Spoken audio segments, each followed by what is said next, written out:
Olá, eu sou o Washington e é o segundo vídeo que eu gravo para esse curso de introdução, podemos dizer assim, a formação inicial para a vida acadêmica. O primeiro foi sobre netiqueta. Espero que esteja tudo bem com você e vamos passar aqui uns 20 minutos, meia hora, refletindo sobre esse assunto, a espiritualidade na vida acadêmica ou da vida acadêmica. E diríamos, na e da vida acadêmica. Eu tenho assim, já para mim, que 3 pontos são muito importantes, né, para a gente desenvolver um assunto. Tomara, né? É o famoso começo, meio e fim. Então, vamos partir de uma problematização, a gente vai contextualizar, apresentar alguns conceitos e tudo. Depois a gente vai procurar a fundamentação e, se possível, uma conclusão. A gente bota a gente põe aí um ponto de interrogação.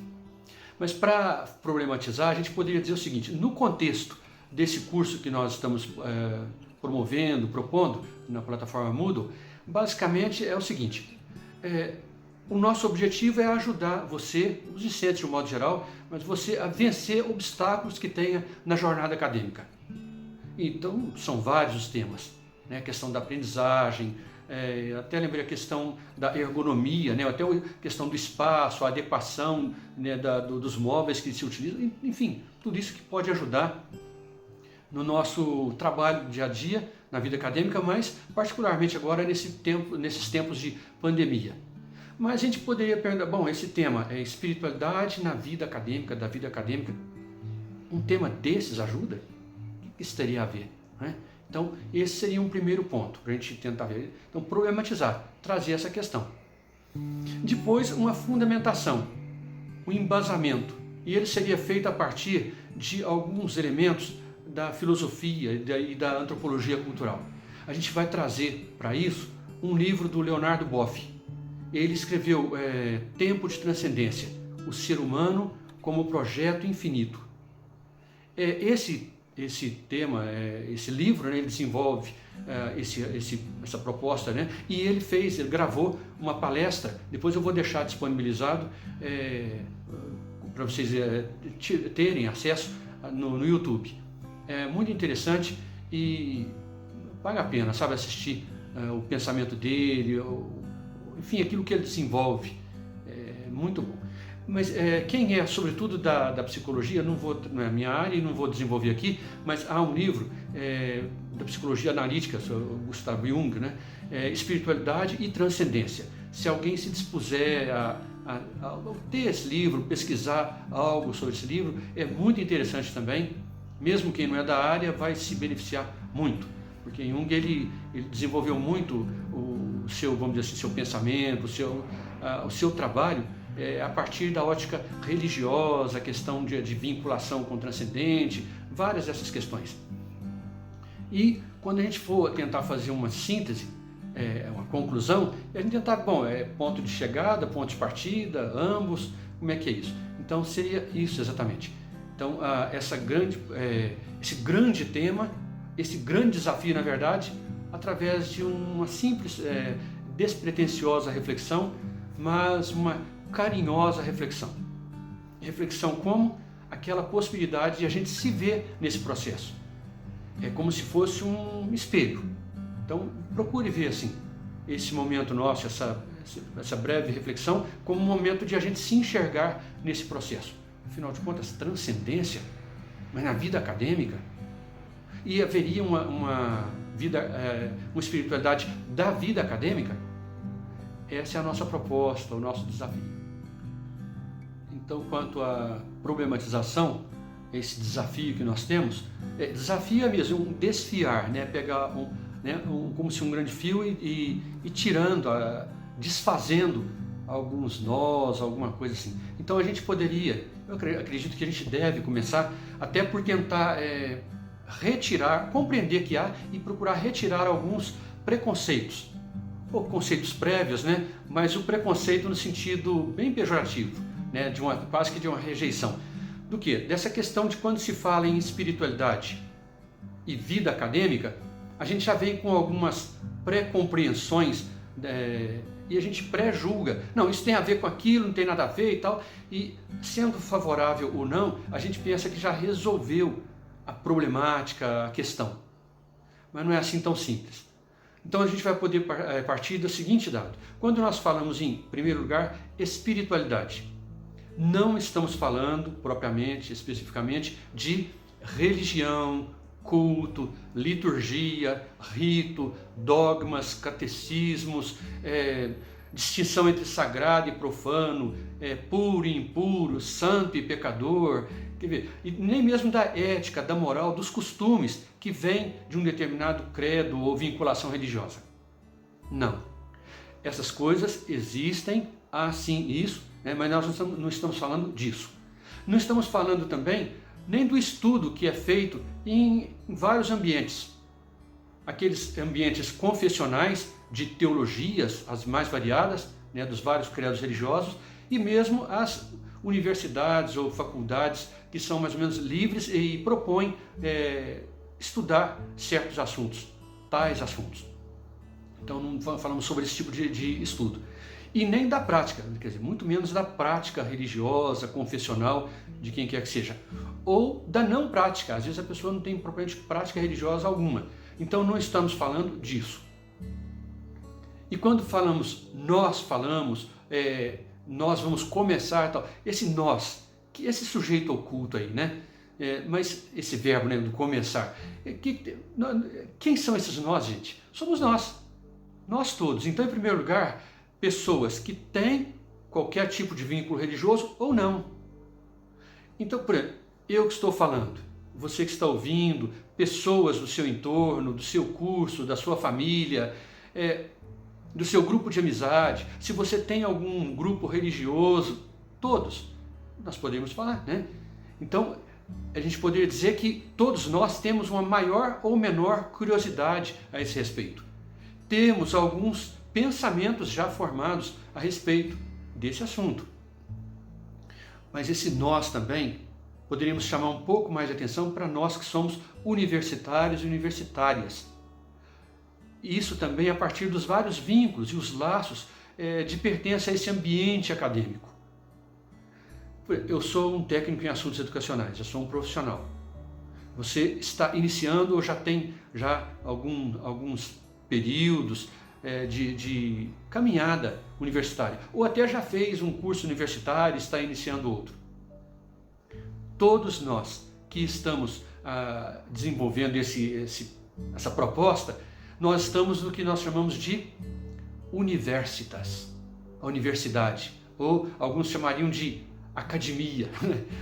Tinha uma pessoa que falava academia, mas basicamente quando se fala na universidade, no mundo universitário, no ambiente universitário, essa ambiência é algo que, vamos dizer assim, uma instituição humana, um espaço que se destina a cuidar do saber, de um conhecimento que é abrangente no campo das várias ciências, nas tecnologias ou técnicas, das artes, mas chamando a atenção sobretudo sobre as ciências.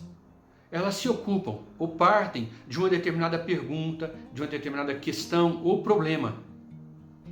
E, portanto, tem um objeto sobre o qual vai deter o seu olhar. Para isso, vai fazer isso a partir de um determinado método, para analisar, para tentar medir, pesar, destrinchar, dominar, tanto quanto possível, aquela realidade, aquele fenômeno. Aliás, é disso que a ciência se ocupa, de certa forma, de um determinado fenômeno. Phainon, aquilo que aparece, no grego. Quer dizer, tudo aquilo que aparece, e seja de que natureza for, é objeto, pode se tornar um objeto da ciência. Mas também não basta olhar, e aí que é interessante o saber científico, ele vai procurar as causas, os porquês. É um saber crítico. Então não se ocupa simplesmente daquele saber do senso comum e é a minha opinião, é o que eu acho, o que eu penso. Aqui não, quer dizer, a ciência ela vai procurar ter uma linguagem o mais universal possível. Não é à toa que universidade vai se ocupar desse saber abrangente. Então, a gente poderia dizer que justamente esse ambiente universitário, sobretudo no Ocidente, tem sim a sua história, tem um reconhecimento social, tanto que todos nós sabemos que um dos objetivos da universidade é preparar a pessoa para o mercado, não é assim que se fala? Mas quer dizer, uma das funções também é preparar-nos profissionalmente para exercer alguma função na sociedade. Mas eu queria chamar a atenção para que há um sagrado, a gente poderia falar um sagrado tripé da universidade ou para a universidade, que é o ensino, pesquisa e extensão. Esse tripé é que sustenta o nosso mundo universitário, o nosso ambiente, de tal maneira que tudo aquilo que acontece no ambiente universitário encontra a sua razão de ser ou a sua maturação, tanto quanto conseguir articular esse ensino, pesquisa e extensão, cada um desses pés. Mas então a gente poderia perguntar, bom, mas Washington, essa questão de espiritualidade na vida universitária, então, na vida universitária, é legítimo falar sobre isso?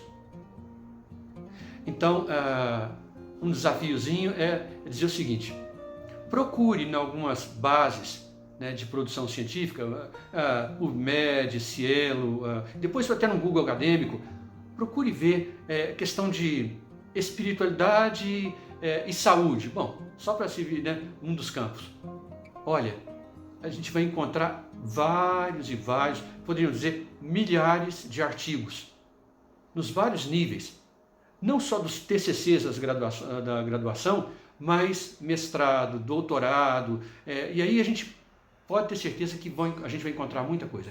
Então, pelo fato de existir, pura e simplesmente, de haver várias pesquisas, já se legitima.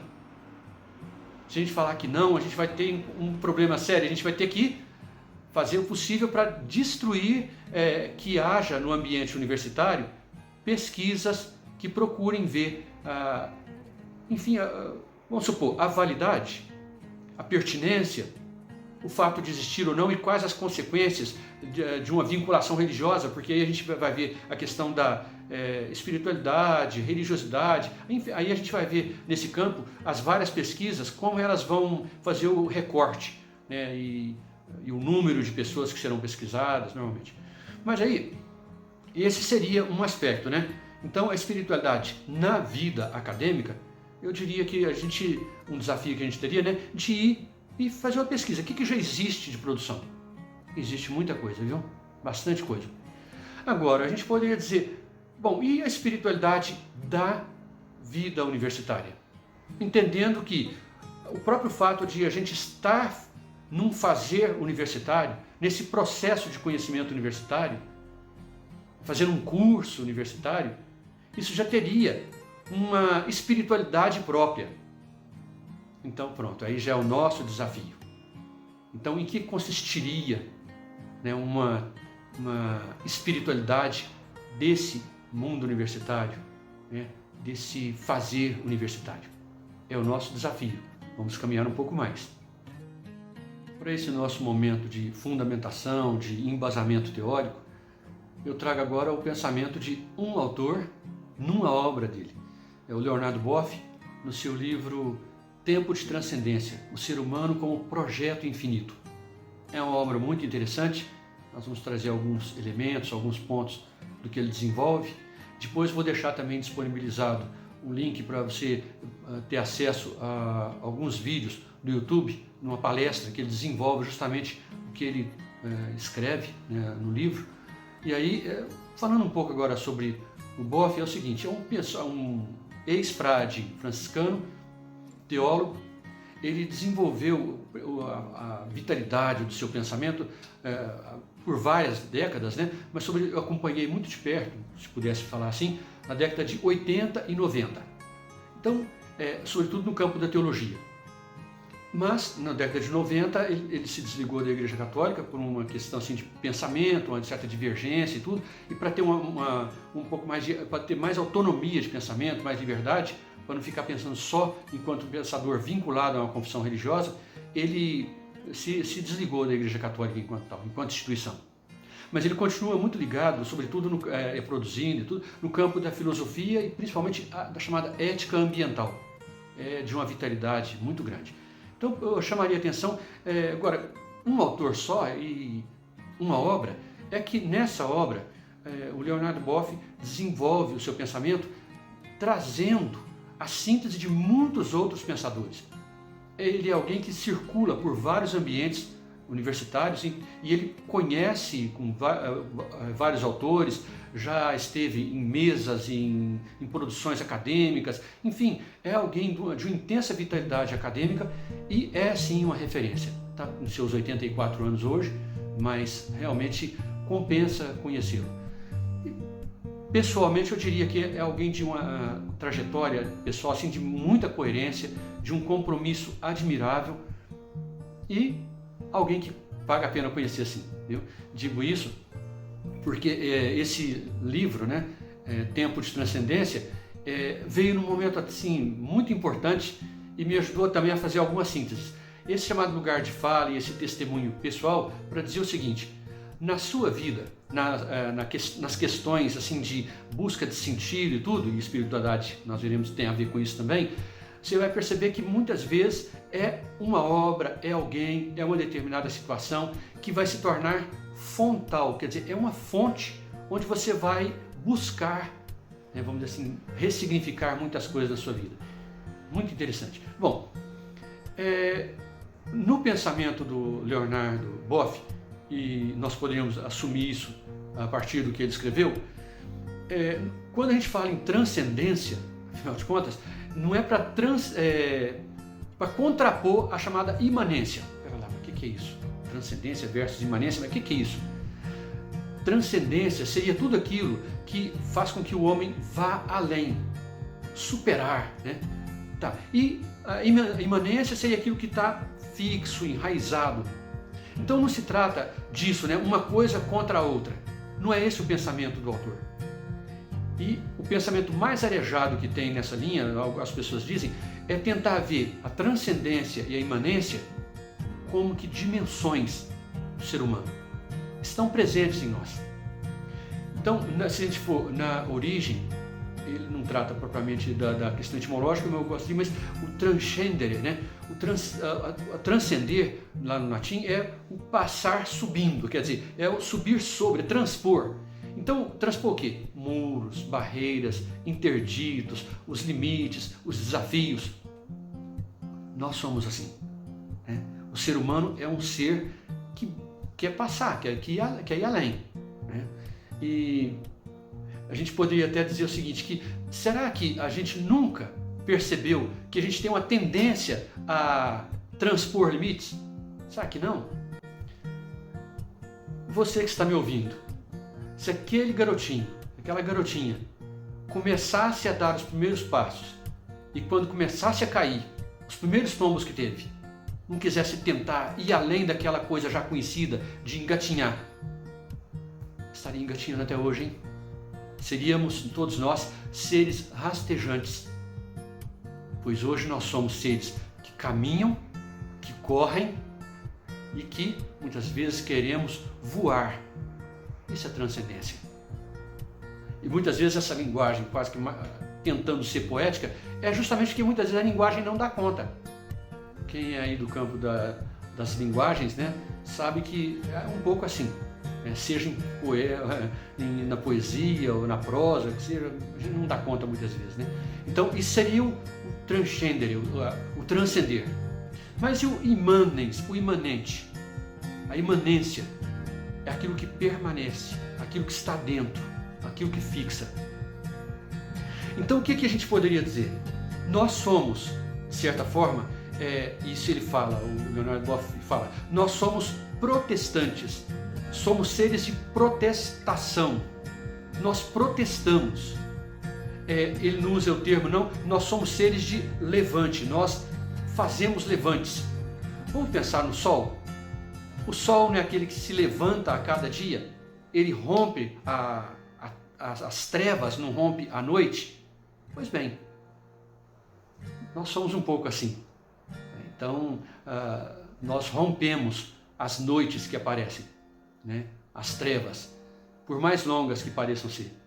Então nós temos isso, é a transcendência. E somos também seres que procuramos e precisamos manter, né? A manutenção é um pouco disso, né? Segurar com as mãos. Gente, quando nós falamos então de protestar ou manter, nós estamos falando de algo que nós fazemos a cada dia. Nós somos pessoas que transcendemos e somos pessoas que, vamos dizer, mantemos. Mas aqui nós vamos tentar, o desafio é esse, né? Como combinar a transcendência com aquilo que nós podemos e poderíamos até dizer que devemos manter. Esse desafio de manter, de transcender, de certa forma a gente poderia quase que desconfiar que ele desenvolve, o Leonard Boff desenvolve esse assunto no próprio título. Quando ele fala em tempo de transcendência, parece que aí já se esconde, o título foi muito bem escolhido, né? Tempo, quando se fala em tempo, a gente está falando da realidade histórica nossa, né? Da ação humana, uma construção que nós fazemos enquanto nós vamos existindo. Existir é aquilo, né? Quer dizer, é um percurso que a gente faz, uma caminhada, manifestando aquilo que nós somos. Para fora, a gente vai externando, né? E isso vai acontecendo passo a passo na caminhada. Ora, se eu estou aqui, dou um passo, outro passo, vou desfiando o tempo. Aliás, um dos pensamentos que se fala muito a respeito da questão do tempo é que, na sua origem, ele é justamente isso, quer dizer, é o Cronos, tá? É aquele tempo cronológico que a gente vai consumindo e a gente vai sendo consumido por ele, esse Deus que devora, né, o ser humano nas suas passadas, mas nós poderíamos olhar tempo na sua outra origem, ao invés de Cronos, como Kairos, tempo oportuno, tempo com significado, com sentido, bonito. Acho que então quando se fala em tempo de transcendência, a gente está falando sobre isso. Um autor de passagem que eu gosto muito de lembrar é Juvenal Arduini, já falecido, daqui de Uberaba, né? E ele dizia assim, ainda há esperança, porque a história não terminou. Quer dizer, quando se fala em tempo, nós só podemos falar porque o tempo não acabou. Quer dizer, a história enquanto construto humano não acabou, nós estamos fazendo a história, sofrendo a história e tudo, mas estamos aqui, né? Tendo a oportunidade de fazer, refazer, né? Existe até a música, vamos lá fazer o que será, né? Então tá. A partir do pensamento do Boff, que ele fala sobre tempo de transcendência, eu gostaria de trazer um outro aspecto, ele não desenvolve, mas que eu acho interessante, que é falar sobre o espaço, né? Não é só o tempo em que transcorre, se desenvolve a nossa vida, mas o espaço, o lugar, o nosso lugar. Para falar sobre isso, eu gostaria de lembrar algo que é da antropologia cultural, os achados arqueológicos, que mostram algo muito importante a respeito do ser humano. Que achados são esses? Entre os muitos que há, né? São os chamados sepultamentos. Nós temos vasos funerários em que pessoas humanas, né, vamos dizer assim, cadáveres, né, foram sepultados na sua, vamos dizer assim, na sua posição fetal. Isso, posição fetal. O que isso tem a ver, meu Deus do céu? Alguém poderia perguntar. Bom, então vamos voltar. Esse espaço em que foram colocados essas pessoas, né, de várias culturas, esse espaço, né, a pessoa nessa posição, não remete a um outro espaço ocupado? Gente, nós estamos falando do ventre da mãe. O primeiro espaço que nós tivemos, enquanto seres humanos, enquanto nós estávamos sendo feitos, sendo gerados, a nossa primeira habitação foi o ventre da nossa mãe, o nosso primeiro lugar. Então, nós poderíamos dizer que esse primeiro lugar, o ventre de nossa mãe, e o nosso derradeiro lugar, o útero materno da mãe terra, o nosso derradeiro lugar, nos traz algo que é fundamental, que nós, desde aquele primeiro ventre, até esse ventre em que nós estamos, nós temos a possibilidade de dizer que nós somos, aquilo que queremos ser, se nós conformamos com aquilo que estamos sendo ou queremos ser mais. Isso para dizer o seguinte, que tempo de transcendência, e nós poderíamos dizer espaço de transcendência, quer dizer, o nosso ser humano, como ele se desenvolve, a nossa existência humana, como ela se dá, tempo e espaço são as nossas marcas.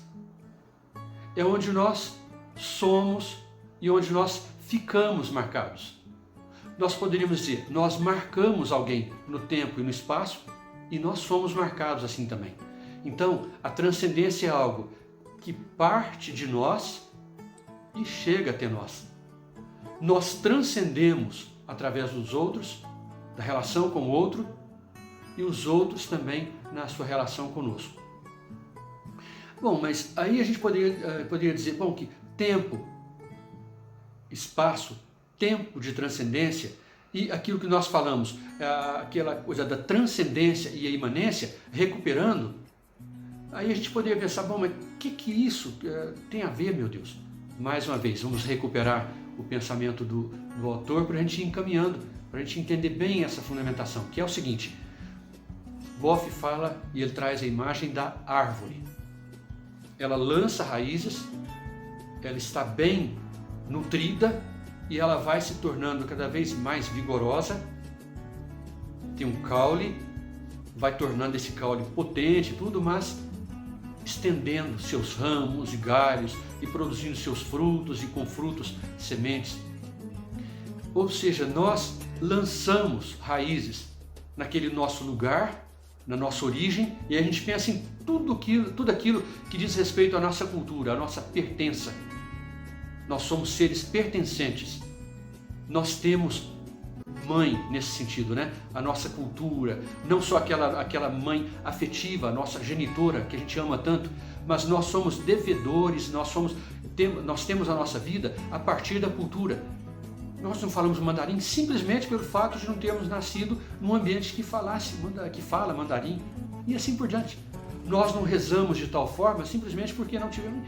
E aí vai, a gente poderia dizer, nós não comemos tal alimento, nós não temos tais práticas, e aí a gente poderia dizer isso. Então, a imagem da árvore que está querendo falar disso, nós estamos vinculados, enraizados, mas nós somos também pessoas que lançam os seus galhos, os seus ramos longe, e lançamos as nossas sementes bem longe. Então, a imagem da árvore fala muito bem daquilo que nós somos. Então, eu estou repetindo muito então, desculpem, tá? Mas para dizer o seguinte, quais seriam aquelas experiências, o Boff fala de eixos existenciais, quais seriam aquelas experiências pelas quais nós passamos e onde nós experimentamos a transcendência?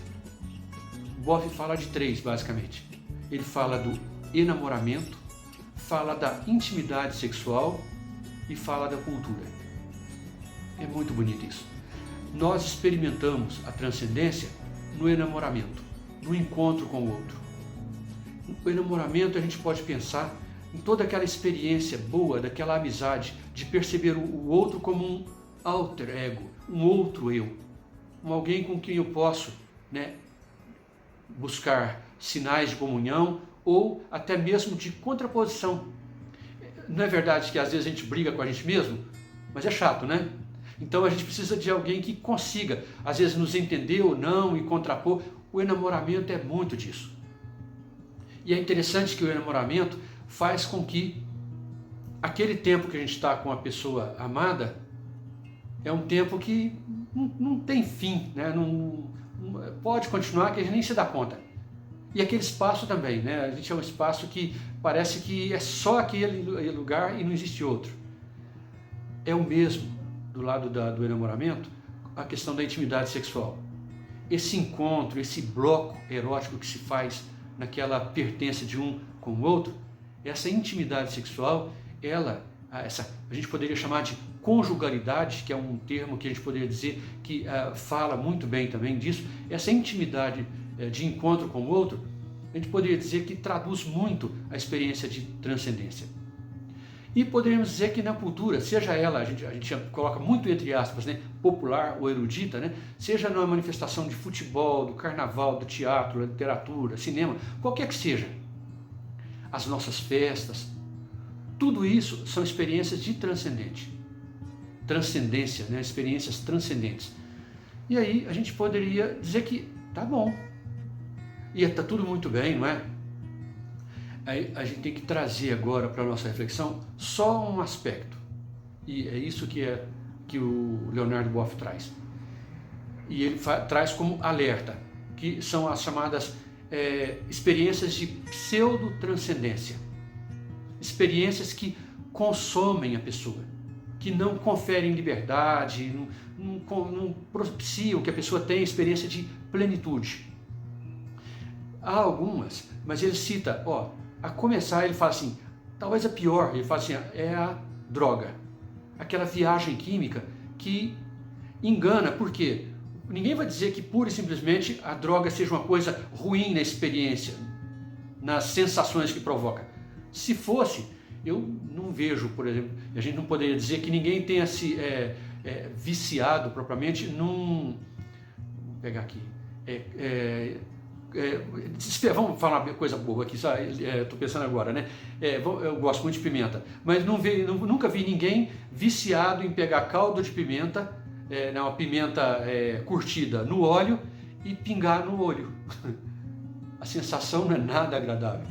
Mas a gente sabe que há pessoas que podem se viciar em outros colírios, não é verdade? Aí o Boff diz, o problema dessa viagem química não é a ida, é a volta. Como volta, como que vai tirando, enfim, ele desenvolve um pouco isso. Mas ele diz o seguinte, que a religião, as redes sociais, o cinema, as ideologias podem ser também drogas para o ser humano. E haveria um critério para reconhecer? Qual seria o critério para reconhecer uma boa de uma má experiência? Mas o critério, então, para a gente saber se uma experiência é boa ou má, a gente ficar atento para esse alerta que o Boff nos faz, e para a gente encerrar essa segunda parte, a gente poderia dizer que o grande critério é o seguinte, essa experiência potencializa a pessoa, né, faz com que aquilo que há de melhor se manifeste, ou essa experiência diminui a pessoa? Ela ajuda a enriquecer, a dar um novo sentido do cotidiano, ou a pessoa é levada a fugir do cotidiano, fugir da realidade? Veja que não é a mesma coisa, né, gente? Não é a mesma coisa. Então esse é o grande critério e essa obra dele, né, Tempos de Transcendência, é mesmo uma grande referência, compensa conhecer, né, e a gente poderia partir para uma tentativa de conclusão, de síntese. Não a repetição das ideias propriamente, mas uma provocação. A partir dessas contrações, né? A gente falou o tempo de transcendência na e da vida acadêmica, a gente poderia dizer a espiritualidade, né? A gente está vendo a espiritualidade como tempo de transcendência, experiência de transcendência. Então, a espiritualidade na vida acadêmica seria tudo aquilo que acontece dentro, né, onde se dá essa experiência. Mas a experiência chamada espiritualidade da vida acadêmica seria que pertence, quer dizer, é possível que a vida acadêmica seja um espaço, um tempo de espiritualidade? Existe algo de próprio no fazer acadêmico? Pois é, essa é a grande questão. Então, existe algo que seja próprio? Porque essa distinção ela privilegia, ela lança umas luzes sobre a chamada vida acadêmica, vida universitária. Porque quando a gente fala assim, a academia, a universidade, a gente está chamando a atenção para a instituição, é legítimo. Mas a gente está carregando muito para um determinado lugar, mas não as pessoas que frequentam, que fazem, habitam, de certa forma, intelectualmente, tudo, aquele lugar. Então, vamos chamar a atenção para a vida, para essa pulsação da existência humana. Mas então, a grande questão é, existe algo que seja próprio da vida acadêmica? E quais seriam os indícios que a gente pode mesmo, de que a gente pode experimentar a transcendência naquilo que a gente chamou na proposta, né, de jornada acadêmica?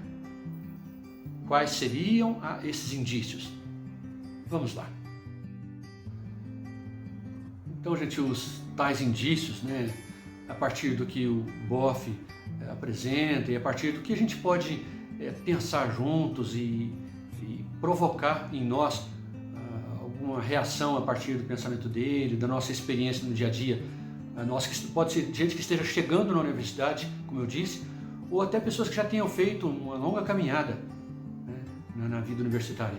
Todos nós poderíamos ter algumas atitudes fundamentais. Quais seriam elas? Aqui a gente poderia ter pelo menos umas 3, né? Uma seria a seguinte: a consciência da beleza e a responsabilidade que há no fazer universitário. É muito bonito, através do dia a dia universitário, você poder ter acesso à realidade, ter acesso para, de certa forma, compreender, mas também transformar essa realidade. Então há uma beleza na harmonia, mas há uma responsabilidade em perceber que aquela realidade, como ela se apresenta, ela pode e deve ser muitas vezes reconstruída, transformada, corrigida nas suas inadequações, em vista do bem para a pessoa humana.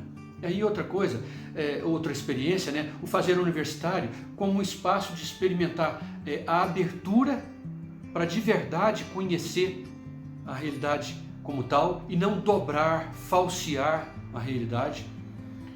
Então, essa abertura, mas também uma humildade em reconhecer que nós temos que nos dedicar a perceber que um é o aspecto que eu percebo, o outro vai perceber outro aspecto, que naquela pesquisa que eu esteja fazendo, eu tenho que ser o mais competente possível para usar um método que consiga, de certa forma, se aproximar daquela realidade e, entre aspas, dominar aquela tal realidade.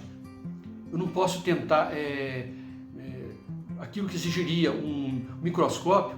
Não adianta eu tentar pegar um telescópio, uma lupa, não adianta, né? Então, para entender isso. Agora, junto com a abertura e a humildade, a honestidade intelectual.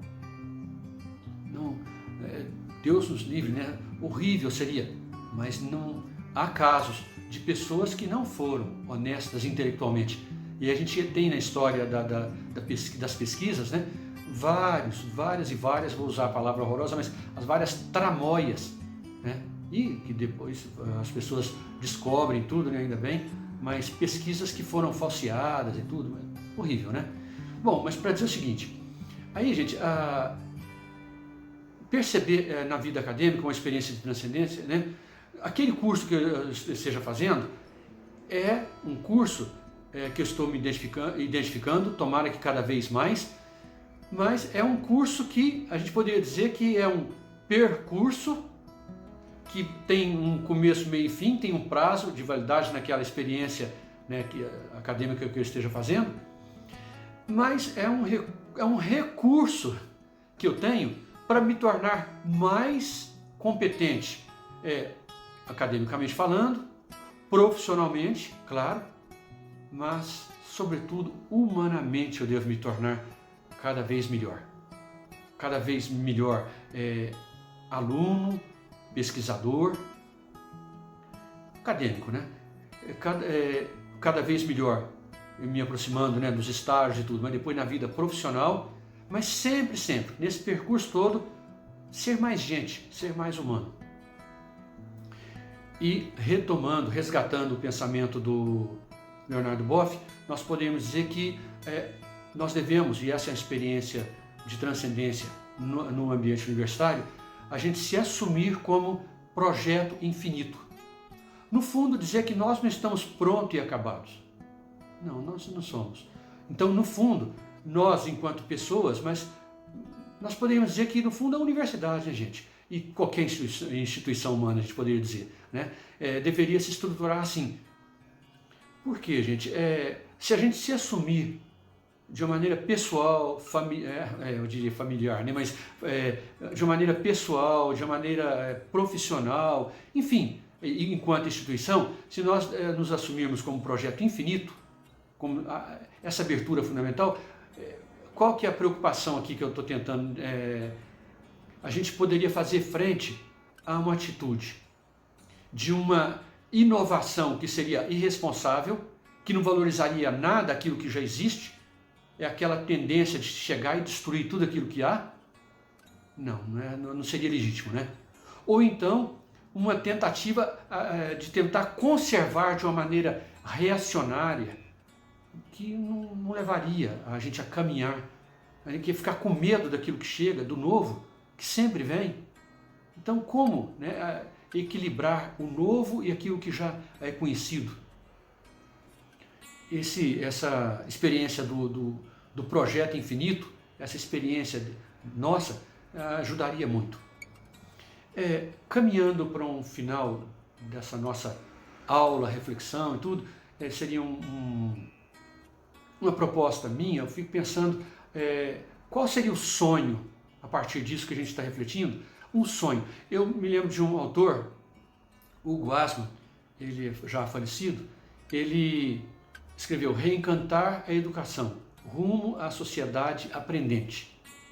Esse reencantar de que ele fala, a gente poderia dizer reencantar a vida universitária, reencantar o mundo universitário, de tal maneira que seria a universidade uma comunidade aprendente, uma verdadeira comunidade de pessoas que não se sentem donas do saber, né? Como se fossem o pessoal brinca muito, né, quando se fala dos docentes, mas de qualquer pessoa, né, que se torna PhDeuses, né?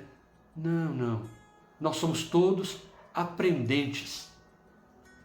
Então a gente poderia dizer, retomando a ideia, né, naquela imagem da árvore para a universidade, e nós poderíamos dizer sempre a imagem da árvore. A universidade seria o quê? Aquele lugar em que nós temos elementos a conservar, mas nós temos também elementos a mudar, a transformar, a criar, recriar.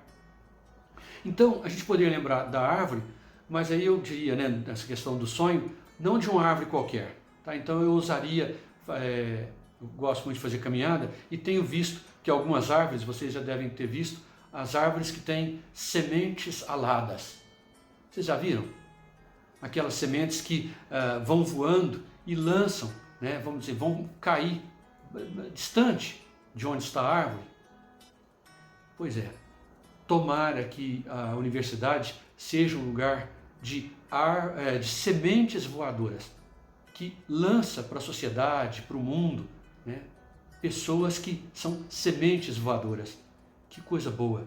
E essas sementes como projetos infinitos, né, de realização humana, né, de construção humana.